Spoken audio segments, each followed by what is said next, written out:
Okay, so I've just come back from the bookstore, and this video is a little bit different because I showed you the books that I was looking at getting before. But when it comes to buying non-fiction books, I think it's a really important point to talk about what books you should go for. Again, I love non-fiction. I'm really big personally into history and philosophy. So a lot of my books are historical, ancient history, modern history, and then look at the philosophy side, philosophy from all around the world, and in different time periods.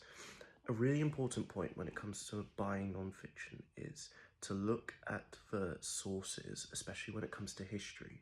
And if a book, for example, I've picked up the War of the Roses book, this is a war which was in England, and more specifically, a lot of the sources are obviously English, especially from the time period.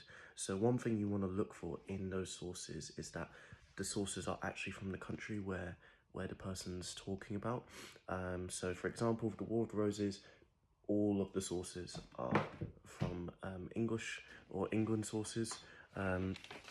So what I mean by that is the sources are written by publications in the UK or authors in the UK, historians in the UK. The second book that I picked up is Plutarch, The Age of Alexander, and this is again a really interesting point because this is a really, not really, sorry, I don't know why I said like that, because this is a historical ancient history book, and it's a rewrite, translated.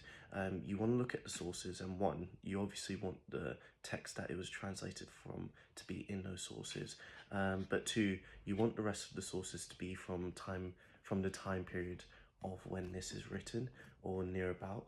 The one thing you really don't want is to see a lot of modern sources in a book which is a translation of a very old historical text.